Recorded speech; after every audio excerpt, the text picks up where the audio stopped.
Bismillah, alhamdulillah.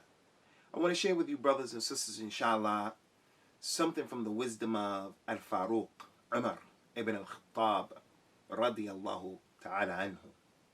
He said in an authentic athar that has been attributed to him that none of you truly knows a person until you've traveled with the individual, until you've done business with the individual, until you've eaten with that individual, until you slept with that individual. Until you've done those four things, you really don't know a person. And the more that you spend time with an individual, the more you'll get to know him. But we always have to be careful about emphatically stating or believing we really, really know this individual. The fact that you attend a lecture, for an example, and the lecture, it inspired you because it was informative and the person spoke eloquently, that's a good thing. But don't leave that lecture thinking the person who gave that lecture is a scholar just because he inspired you. Don't leave that lecture thinking that that individual who gave the lecture is the most righteous person in the world. You don't know that individual. That doesn't mean that we have su'adhan about him. This is just an example. But when you meet an individual and you get along really well with him and you hit it off, don't leave that majlis saying that is a good brother, the best brother. If you say that, you should add on to it by saying, Wallahu hasibuhu, and Allah knows best. Allah knows his secret. Please don't misunderstand what I'm saying to you right now. I am not saying when we meet Muslims for the first time or we don't know people that well that we should have su'adhan and think bad about them. No, we think good about them, especially if we see them showing us good, because we're only responsible for what is apparent. We're not responsible for people's secrets. What this athar and statement and hikmah of Umar is saying is, slow down.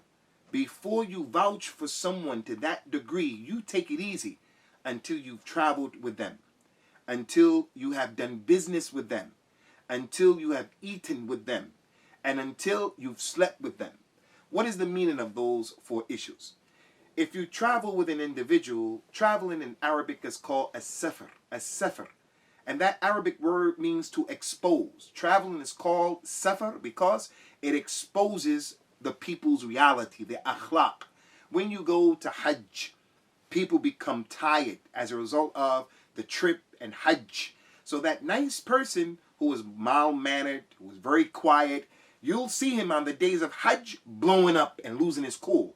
Why? Because that trip and the fatigue and the difficulty of the trip, it exposed his reality.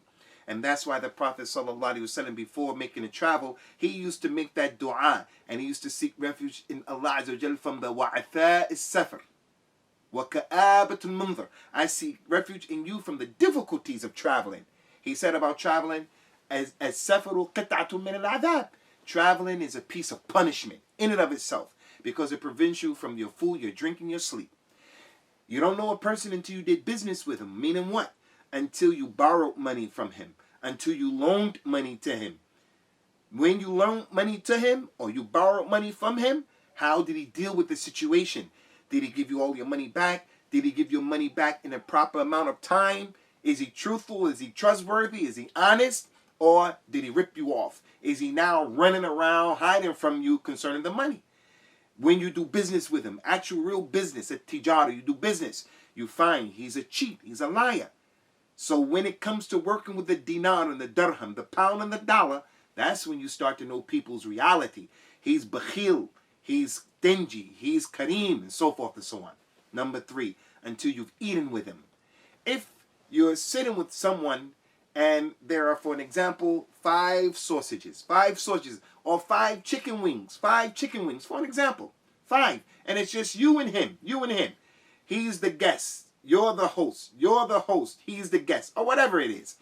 What the situation in Islam would suggest is the guest is the one who should be honored. So the one who is the host, he gives his guest 2 chicken wings. He gives himself 2 chicken wings. And the 5th one, he puts it in his mouth. That gives you an idea, an indication. This guy, his iman in Allah is a problem. Because the Prophet says, sallallahu alaihi wasallam, "Man kana yu'min billahi wa yawm al-akhir, falyukrim dayfahu." anyone who believes in Allah and the last day, let him honor his guests. So, does he eat a lot? Is he, the way he eats, does he have edib? You can tell from where he comes from. Did he have good tarbiyah growing up? The way he's eating. How does his hand go in the food? Is he all over the place? You'll get an idea of what's the sunnah with him. What's his level of education?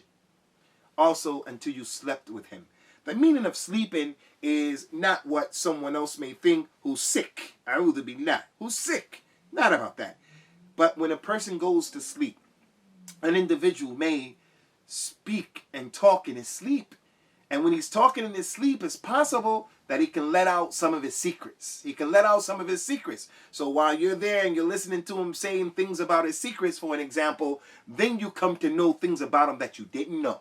So stay balanced in what I'm trying to say to you. What Umar meant by this statement is, relax. Don't be too quick to emphatically state you know someone for sure. He told a man, Ya Amir al-Mu'mineen.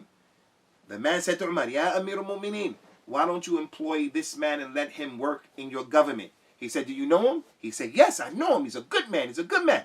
Umar said, did you travel with him? Did you do business with him? Did you eat with him? Did you sleep with him? The man said, no. He said, wallahi, you don't know him. Maybe all you saw was that the man was doing sujood in the masjid. You saw him in the masjid, and that's good. He was praying. But that's not enough indication to come and to say, I know this man. And that's why many times some of the youngsters, they come and they want tazkiyas from us so that they can go to Al-Medina. And when we write those tazkiyas, we write them hoping to help the brother. But we always write at the end. And we always say, after giving the tazkiyah, Wallahu hasibuhu. Or, Wala uzaki ala Allahi ahada.